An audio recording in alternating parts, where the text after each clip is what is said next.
IFS. And on my YouTube channel, you can find a more detailed video review of the product IFS, but the reason it comes in at number 8 on our list, I'll summarize some of those points here today.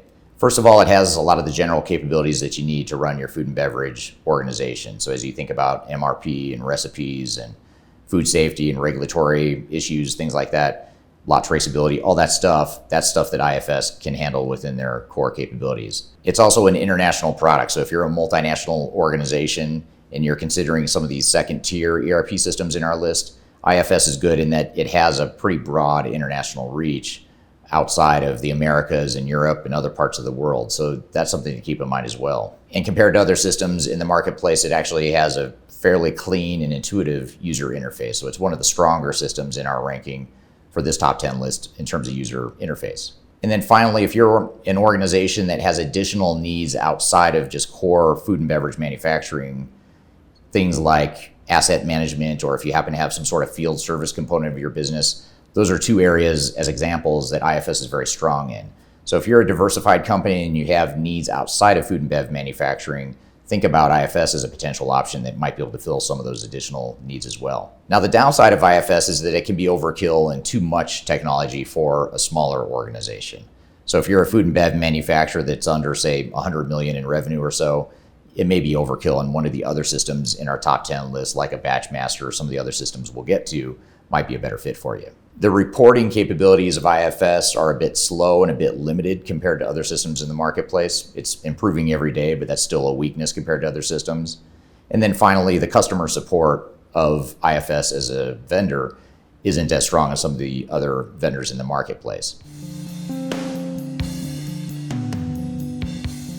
IQMS is another mid-tier ERP system that's very focused. They're not trying to be everything to everyone. They're focused highly on manufacturing, and food and beverage manufacturing in particular is a strength of theirs. It's an end-to-end ERP system, so it's going to do not just the manufacturing stuff that we're focused on here today, but it also does warehouse management, financials, and product lifecycle management, and all other sorts of ERP-ish types of capabilities even outside of manufacturing.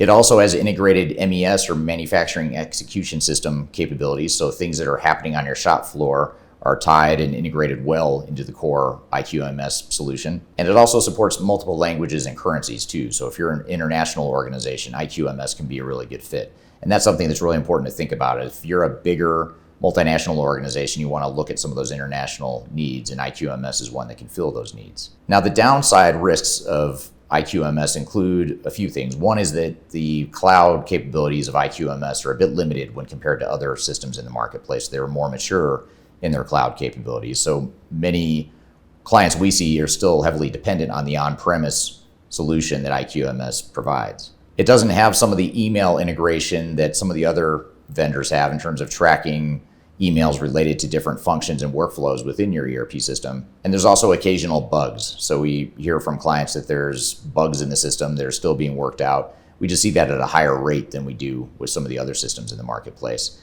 And then finally, because IQMS isn't a huge ERP vendor, it's not extremely well known. That could be a good thing on one hand, in that you might get more attention from them and get more of a boutique feel from IQMS. But on the flip side, they don't have quite the ecosystem and the infrastructure to support their product as some of the other larger vendors in our top 10 list do.